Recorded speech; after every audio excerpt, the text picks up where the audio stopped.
Yo, what is up, YouTube? I'm Blitz5, and I just finished playing the Battlefield 1 campaign.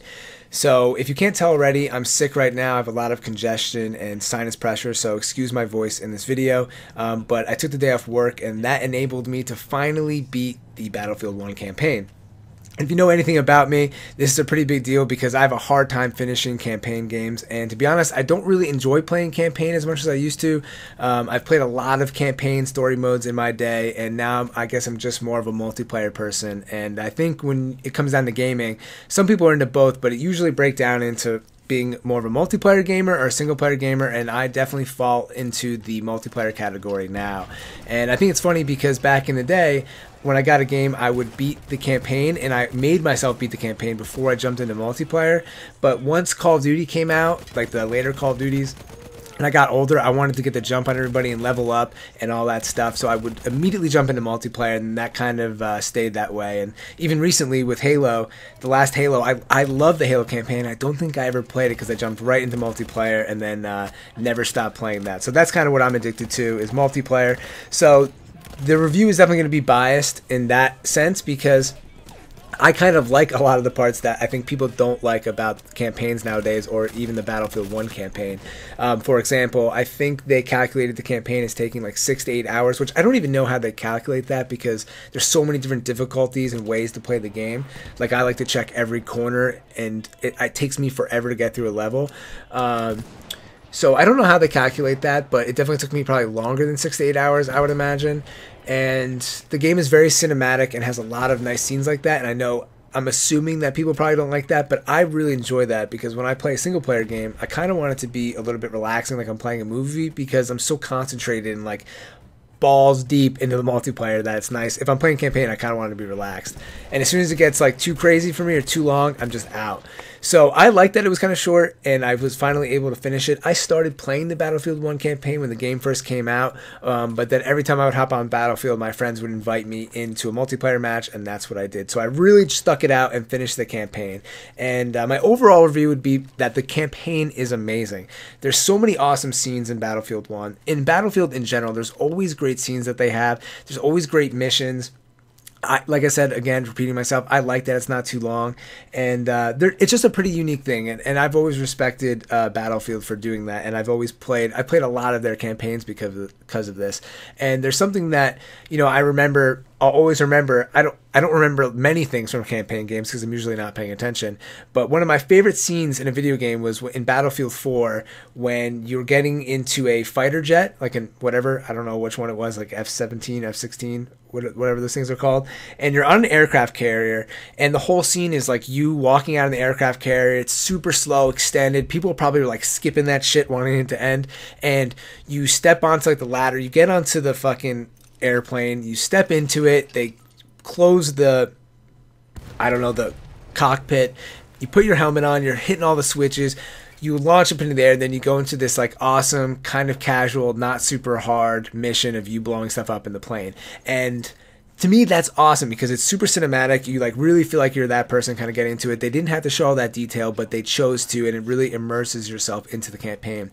And Battlefield 1 had a couple missions like that where even the plane mission in Battlefield 1 wasn't too difficult, but there was a lot of cinematics, a lot of great scenes, just a lot of fun. And it's not easy to the point where it's just like, this is mindless, but it's just so cinematic, and the graphics look so good, and the way it plays is you're having a lot of fun, and it's not that hard. And I kind of like that, and I don't kind of like it, I really like it. And that's kind of one of my knocks on this game, though, is that if you do want to play it on hard, the settings are totally funky, and I think this is probably a thing with a lot of games like this. I'll explain myself here right now. So basically, I was playing this tank mission, and I was playing on hard. I always play on hard if I'm playing a campaign because I'm not going to redo it. I can barely make it through once, so if I'm going to do it once, I'm gonna do it the hardest way possible, unless it's that thing where like if you die you lose your save. I would never do that. That's like too intense for me. But I'll play on the hardest difficulty that's like reasonable with that. And so I'm playing this mission, and I'm going into a town, and I have to clear out all these tanks that are in the town.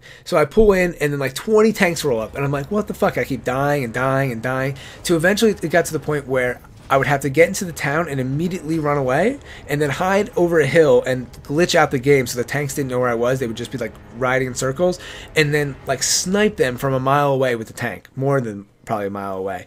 And that's kind of what this game does with the hard difficulty. They just multiply the enemies. They don't make them any smarter. So for example, I went back and played this on normal, and there was only like a couple tanks in the town, and I'm sure if you played it on easy, there'd probably be like one. So this game's approach to difficulty isn't making the enemy more difficult or giving you less ammo or something like that. It's just multiplying the amount of enemies, which to me is ridiculous because I don't want to have to glitch out the game to beat a tank level in Battlefield. It's just super frustrating and a waste of my time. So after that, I switched to normal, and I think I accidentally played one of the whole sections on easy. What they do is they break out the game into 6 different sections, but each section has like different levels in it. So I would say there's probably like 18 to 20, maybe even more individual missions, but it's broken down into 6 sections. So in one of those, I was trying to select normal, but the way you select the difficulty is also super confusing. So I was like, that's weird too. I don't know why they would make it like that. It should be pretty clear what difficulty you're picking.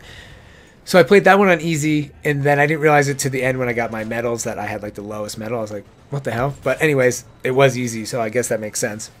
Even when I was like halfway through the level, I was like, this is super easy. This is ridiculous. I was just like running out in the open and not dying at all. So that's why that happened. And let me try to think here. So I guess I should explain how the levels are broken up. So what's really cool about Battlefield 1 is that the developers did, even with the multiplayer maps, stuff like that, they're all real battles that happened in World War I, which is awesome. They did a really good job of that, and they really do a great job of introducing you to each section.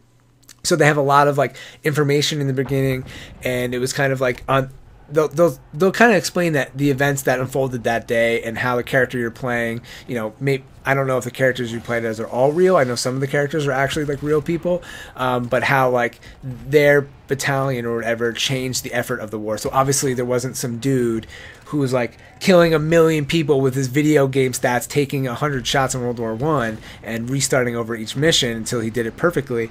But, you know, they're kind of showing that like this is how the Ottoman Empire won this battle, or the British took over, and they do that in a really awesome way. And to me, that was awesome. I would have even liked more of that because, like I said, I like the cinematics.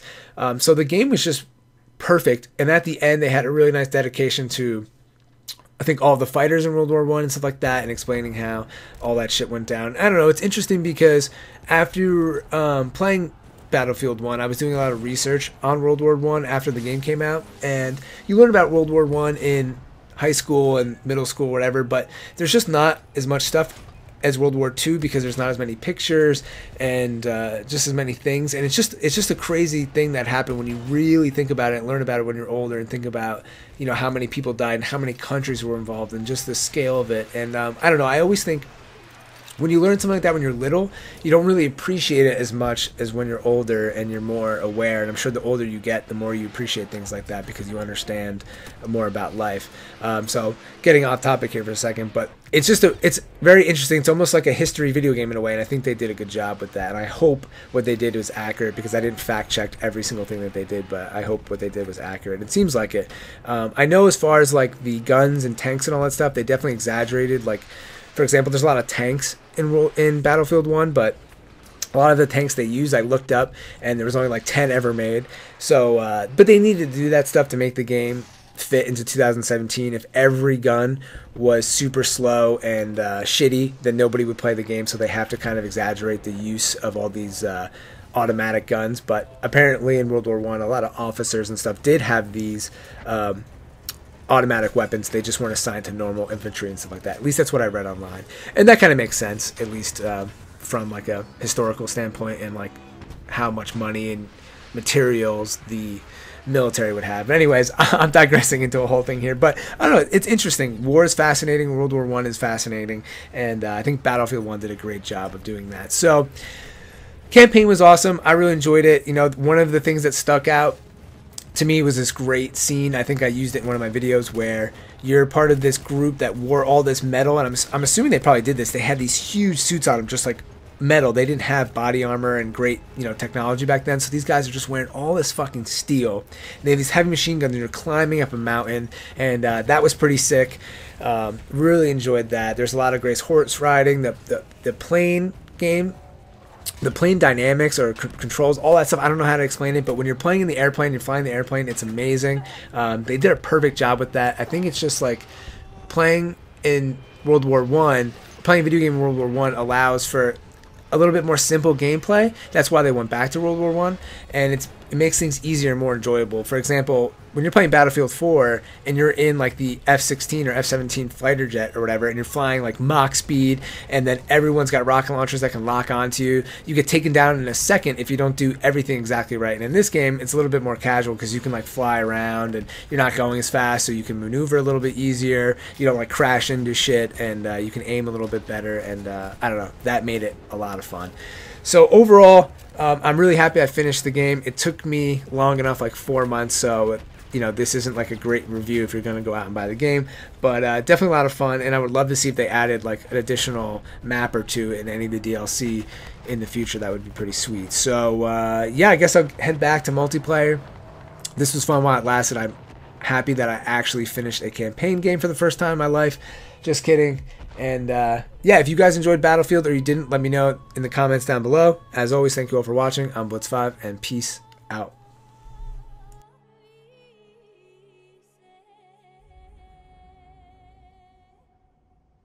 Vengeance can be a sweet or bitter brew. How did you find it, Zara?